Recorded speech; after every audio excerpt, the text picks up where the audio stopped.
Hello दोस्तों, नमस्कार। कैसे हैं आप लोग? आशा है कि आप लोग बहुत अच्छे होंगे। चलिए दोस्तों, आज हम बात करते हैं यूजीसी नेट पेपर सेकंड, जो कि ऑप्शनल सब्जेक्ट कॉमर्स है। कॉमर्स में आज हम बात करेंगे इंटरनेशनल बिजनेस के बारे में। पहले समझते हैं इंटरनेशनल बिजनेस क्या है। जब आप एक देश से दूसरे देश को, अर्थात जब अपने बॉर्डर से क्रॉस करके दूसरे देश से क्या करते हैं, व्यापार करते हैं। अब व्यापार भी देखिए कई चीज़ होती है, सिर्फ आपका इकोनॉमिकल ही नहीं होता, आपका पॉलिटिकल भी संबंध होता है, आपका कल्चरल भी संबंध होता है। ये सारी चीज़ें क्या करते हैं, एक देश से दूसरे देश में जब आप अपने आप को इम्पोर्ट एक्सपोर्ट करते हैं, आयात निर्यात करते हैं, तो उसी बोलते हैं इंटरनेशनल बिजनेस। बिजनेस मीन्स जो आप व्यापार कर रहे हैं। आप देखिए जैसे इंडिया के रतन टाटा जी, भारत में भी व्यापार है, अमेरिका में भी उनका व्यापार है, रूस में भी व्यापार है। ये हो जाता है आपका बिजनेस, जो आपका बिजनेस होता है। तो जब अंतरराष्ट्रीय व्यापार पढ़ेंगे, इसमें काफ़ी चीज़ें पढ़ेंगे। पहले आप अपने देश के अंदर समझेंगे डोमेस्टिक रूप में, फिर उसके बाद हम इंटरनेशनल रूप में समझते हैं। लेकिन इंटरनेशनल चीज़ों को समझने के लिए आपको क्या करना होगा, कुछ बेसिक चीज़ को बहुत ज़रूरी है समझना। जैसे इसमें कुछ टर्म दिया, नंबर 1 आपका आता है जैसे WTO, अब अंतरराष्ट्रीय वर्ल्ड ट्रेड ऑर्गेनाइजेशन। दूसरा वर्ल्ड बैंक। तीसरा IMF। फिर उसके बाद AOA, जिसको बोलते हैं एग्रीमेंट ऑफ एग्रीकल्चर। फिर उसके बाद ट्रिम्स। फिर उसके बाद ट्रिप्स। ये सारी चीज़ें क्या है, सब अंतर्राष्ट्रीय चीज़ों को समझना बहुत जरूरी है।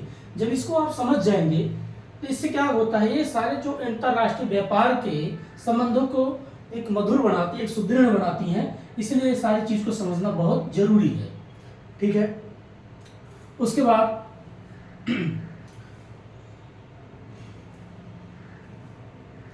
जैसे आपका फेमा,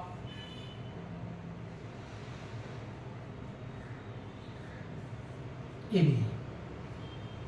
ये बेसिक चीजें आपको अगर आप समझ गए तो अंतरराष्ट्रीय जो बिजनेस रहता है उस चीज को आप बहुत बारीकी से समझ सकते हैं। अब एक एक बता दें, इसमें क्या पढ़ना है, WTO की पहले इसकी पढ़िए स्थापना। भाई इसकी स्थापना कब हुई, कौन से सन में किया गया। फिर इसके पढ़िए इसके कार्य, बस इतने पढ़ना है। स्थापना, कार्य, हर एक चीज का, यही इसका भी हुई स्थापना, कार्य। सेम यही सारी चीजों पे लागू होता है, स्थापना कार्य, स्थापना कार्य। ठीक है।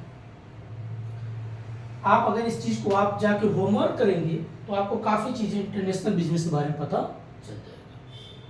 और इससे ज्यादा कुछ इसमें है नहीं दोस्तों। अब मैं इसको बता देता हूँ। स्थापना अगर देखिए, जितनी भी सारी चीजें हैं, जब देश आजाद हुआ, मान लीजिए हमारा देश 1947 में आजाद हुआ। अब भारत की स्थापना मान लीजिए शुरुआत अब यही शुरू होगी 1947 से ही। एक भारत देश आजाद हो रहा है, अब ये अपने अर्थव्यवस्था पे काम करेगा, अपने राजनीति मुद्दों पे काम करेगा, अपने प्राइमरी सेक्टर, अपने सेकेंडरी सेक्टर, अपने टर्सरी सेक्टर, सारे सेक्टर पे काम करेगा, है ना। स्वास्थ्य पे काम करेगा, एजुकेशन पे काम करेगा। सारी चीजें देश के आजाद होने के बाद अब नए नए डिसीजन, नए नए पॉलिसी दे रहा। वैसे ही आप अगर इस चीज को समझना है, जब आपका द्वितीय विश्व युद्ध समाप्त होता है, 1900 समझ जाइए कि आपका 1945 तक ही द्वितीय विश्व युद्ध समाप्त होता है। द्वितीय विश्व युद्ध जैसे समाप्त हुआ, सेकेंड वार जो होता समाप्त होता है, तो पूरा विश्व बैठ के, जो इसमें दो पक्ष थे, एक पोलराइज थे, एक एक्सिस पक्ष थे, ध्रुवीय। और तो इसमें आप देखेंगे जो ब्रिटेन है, अमेरिका है, रूस है, जापान है, तो सारी कंट्रियों को क्या किया गया भाई, अभी तक तो जो हम लोग युद्ध लड़े, उस युद्ध में काफ़ी चीज़ों को नुकसान हुआ, जन धन के नुकसान हुआ। जन मतलब लोग भी बहुत मर गए और धन बहुत से पैसे खर्च हुए। तो 1945 के बाद ही आप देखेंगे सारी स्थापना शुरू हो जाता है, यहीं से शुरुआत होता है। अगर आप देखेंगे अप्रोक्स भी 1945-44 के बीच में मिलेगा। एक ट्रिक बता रहे हैं दोस्तों, अगर पढ़ने का तरीका सब इसी मिलेंगे, सब इसी मिलेंगे, 1944-45, 1944-45 सब इसी मिलेंगे, ठीक है। फेमा ये जो भारत के तो है, भारत के अंदर आया गया थोड़ा सा ये 19 पहले 73 में था, बाद में इसको 1999 में इसको भारत में किया गया।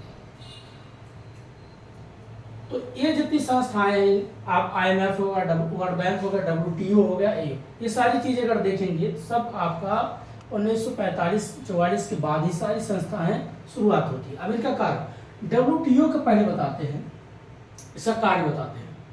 वर्ल्ड ट्रेड ऑर्गेनाइजेशन ये क्या करता है, व्यापार को सुदृढ़ करना है। मान लीजिए आप अमेरिका को कोई वस्तु बेच रहे हैं, तो अमेरिका ऐसा नहीं है कि आपकी वस्तु पे ज़्यादा टैक्स लगा सकता है, या अमेरिका आपके पास कोई वस्तु बेच रहा है तो आप अमेरिका के वस्तु पे ज़्यादा आप टैक्स नहीं लगा सकते हैं। उसके हर एक रूल कौन बनाता है, वर्ल्ड ट्रेड ऑर्गेनाइजेशन। इसीलिए अब जैसे लोग अंतर्राष्ट्रीय बोलते हैं कि कोई एक देश से दूसरे देश से कोई युद्ध हो जाता है तो लोग व्यापार बंद कर देते हैं, लेकिन सारी चीज़ों को लिखा गया है कि आप व्यापार बंद नहीं कर सकते। ये सिर्फ हम एक डोमेस्टिक रूप में सोचते हैं कि हमारे पड़ोसी घर से पड़ोसी लड़ाई हो गया तो हम बातचीत नहीं, बातचीत मत करिए, लेकिन व्यापार चलता है। क्यों?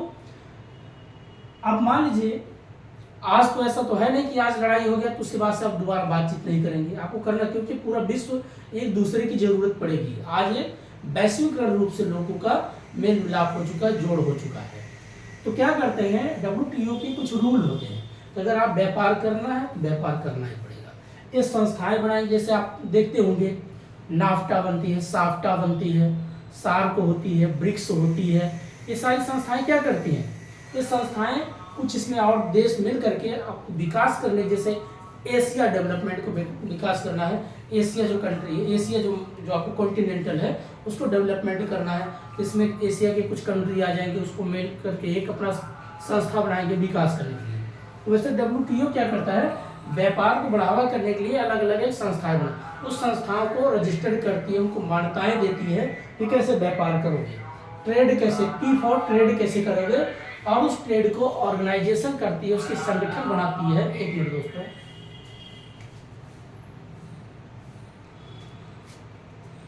दोस्तों, तो ये क्या करता है, WTO सिर्फ व्यापार की बातों में इंटरफेयर करता है, कि किसी का ऐसा नहीं है कि आप किसी से युद्ध हो गया तो आप व्यापार हो, नहीं, आपका व्यापार चलता रहेगा।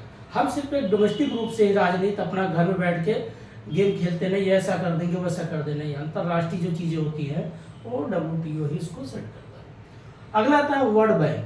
वर्ल्ड बैंक क्या है कि जब देश, देखिए द्वितीय विश्व युद्ध समाप्त हुआ, लोगों के पास पैसा नहीं था, तो विकास करने के लिए, उसको डेवलप करने के लिए हर एक कंट्री के पास भाई पैसे भी नहीं थे, बहुत से लोग मारे भी गए।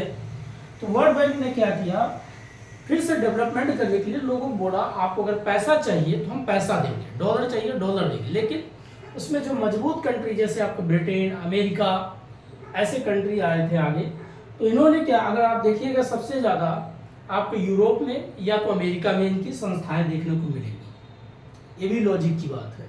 तो वर्ल्ड बैंक क्या करता है, लोगों को पैसा उधार देता है कि पैसा लीजिए, आप अपना व्यापार करिए, अपना एजुकेशन बेटर करिए, अपनी आर्थिक व्यवस्था को मजबूत करिए, फिर से हम लोग मिल करके इस धरती को, इस समाज को आपस में बैठ करके क्या करते हैं, एक राउंड सर्कल होता है जिसको बोलते हैं गोल में सम्मेलन के, गोल मतलब चारों तरफ होता है, गोल मतलब क्या होता है, सबका चेहरा एक दूसरे का आमने सामने होगा, तो आप बैठ करके बातें करेंगे, ये संस्थाएं बनाएगी। दूसरा होता है IMF, इसका काम क्या होता है, इंटरनेशनल मॉनेटरी फंड, सॉरी दोस्तों ये फंड या फंड।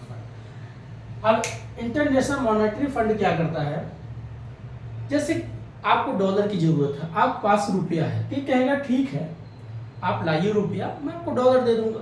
कोई बोलेगा मुझे रुपया चाहिए, तो बोलेगा आप डॉलर लाइए, मैं आपको रुपया दूँ। ये सिर्फ इसका काम है, इंटरनेशनल मॉनेटरी फंड करता, जो पैसा है अंतर्राष्ट्रीय, आपका डॉलर है, रुपया है, पाउंड है, देहराम है, दिनार है, इत्यादि जितने भी प्रकार के करेंसी है, ये क्या करता है, उसको मैनेज करता है। और उसमें जिनके पास अच्छी सी, जिसकी GDP अच्छी मजबूत होती है, जिसके पास इंपोर्ट एक्सपोर्ट अच्छा होता है, तो उसको इसमें सदस्यता भी मिलती है।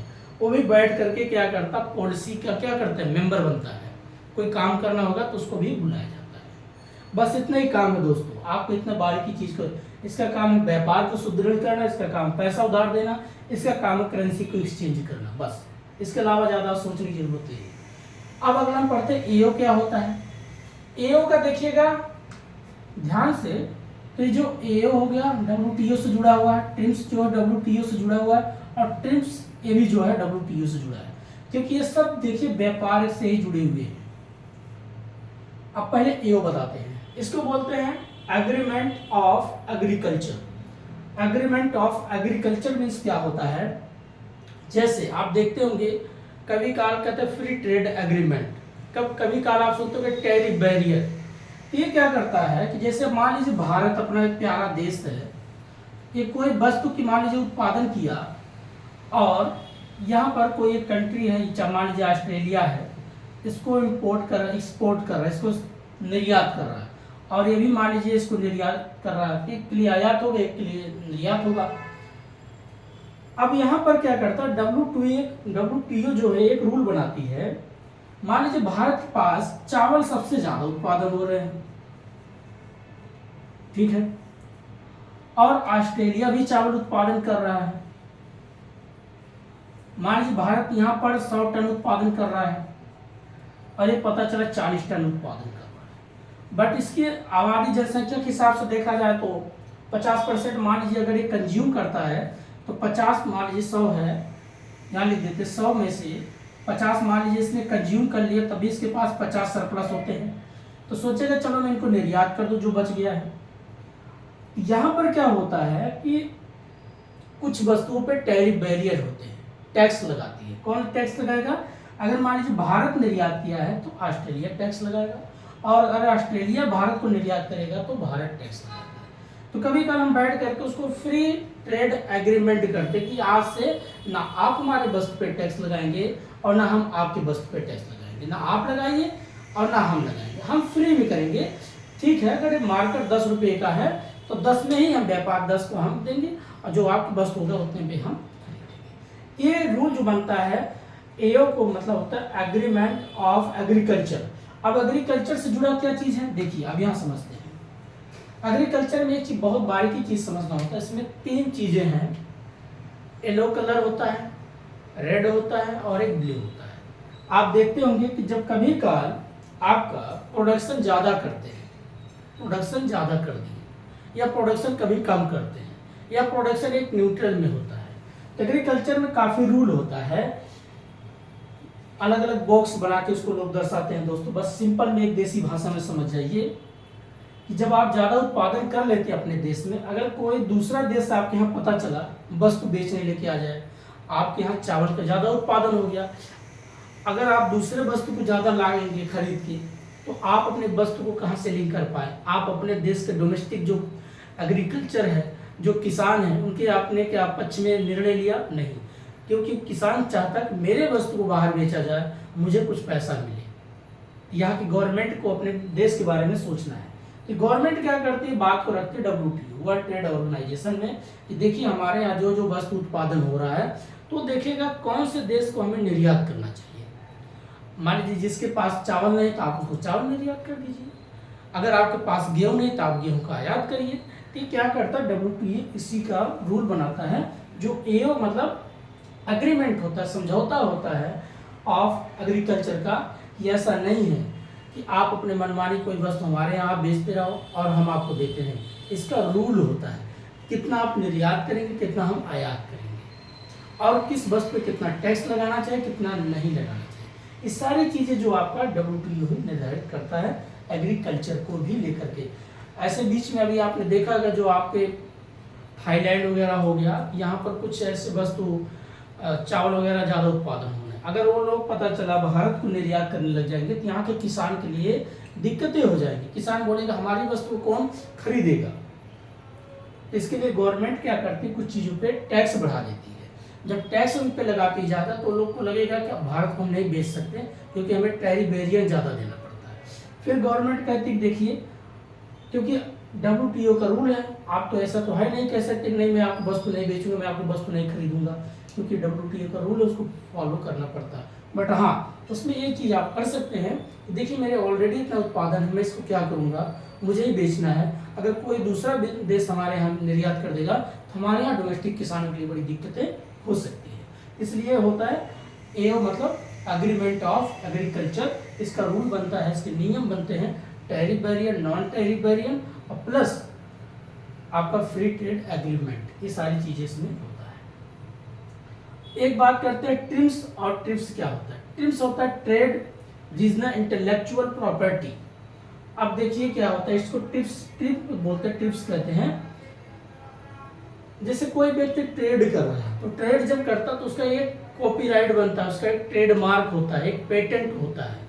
तो WTO उसको एक सुरक्षा मुहैया प्रवाहित करवाती है, भैया इसकी वस्तु कोई कॉपी ना कर सके। जैसे आप मेडिसिन बना लीजिए, जैसे पैरासीटामोल है, तो पैरासीटामोल का अपना एक नाम है, उसका अपना एक ट्रेड है और उसका अपना एक फार्मूला है, तो कोई इसका कॉपी नहीं कर सकता। उसके लिए सुरक्षा कौन प्रोवाइड करवाएगी, WTO कराएगी। क्योंकि आप मान लीजिए एक देश से दूसरे देश से व्यापार कर रहे हैं, तो WTO तुरंत अगर आपके वस्तु को कोई कॉपी करेगा तो WTO से खिलाफ एक्शन लेगा कि आपने ऐसा क्यों किया। उसने पता चला 100 साल 150 साल तक किसी फार्मूले पे रिसर्च किया, खुद से बनाया, अगर वही चोरी हो जाएगा तो कैसे व्यापार करेगा। तो आपका ट्रेड हो गया, पेटेंट हो गया, कॉपीराइट होता है। ये सारी चीज़ कौन प्रोवाइड करवाता है, WTO। दूसरा होता है ट्रिम्स। ट्रिम्स क्या है, ये भी देखिए दोस्तों, बस फर्क क्या है, ये ट्रेड से, इसमें क्या है, ट्रेड रीजनल इंटेलेक्चुअल मेजर करके बोला जाता है। मेजर मतलब उसको नापा जाता है। जैसे FDI हो गया, लॉन्ग टर्म के लिए आप कोई किसी देश से व्यापार करने के लिए जाते हैं तो आप उसके क्या करेंगे, लॉन्ग टर्म के लिए उसको सुरक्षा देंगे। कौन देगा, जिस देश में व्यापार करने जाओगे। जैसे मान लीजिए अमेरिका है, अमेरिका भारत में व्यापार करना चाहता है, तो भारत की लायबिलिटी बनेगी उसकी कंपनी के यहाँ पर सुरक्षा प्रोवाइड कराए, है ना, कि ऐसा कोई दंगा फसाद ना हो कि ईस्ट इंडिया कंपनी की तरह फिर से लूट घसुट, ऐसा नहीं। तो उसके लिए WTO का रूल है, आप इतने साल तक व्यापार करिए और जो नियम उसको फॉलो करिए, और डोमेस्टिक जिस कंट्री में आप व्यापार करेंगे वो आपको लॉन्ग टर्म के लिए आपको सुरक्षा देगा। जैसे दिल्ली में मेट्रो है, तो मेट्रो देखिए भारत गवर्नमेंट उनको काफ़ी सुरक्षा प्रोवाइड करवाती है, ठीक है। ये चीज़ें, एक होता है ट्रिप्स, एक होता है ट्रिम्स। अब बात करते हैं फेमा, इसको बोलते हैं फॉरेन एक्सचेंज मैनेजमेंट एग्रीमेंट। अब ये क्या होता है, 1973 में पहले एक एक्ट बना था। तो ये एक्ट बहुत टाइट था, मतलब बहुत कठिन था, जिसकी वजह से लोग व्यापार करते थे लेकिन बहुत संकुचाते थे कि जब देखो फॉरेन विदेशी रूल इतने ज़्यादा भारत में है, कोई जल्दी व्यापार नहीं कर सकता, बहुत से दस्तावेज बनाने पड़ते हैं, बहुत से रूल नियम है उसको फॉलो करना पड़ता था। इससे भारत में थोड़ा सा दिक्कतें होती थी।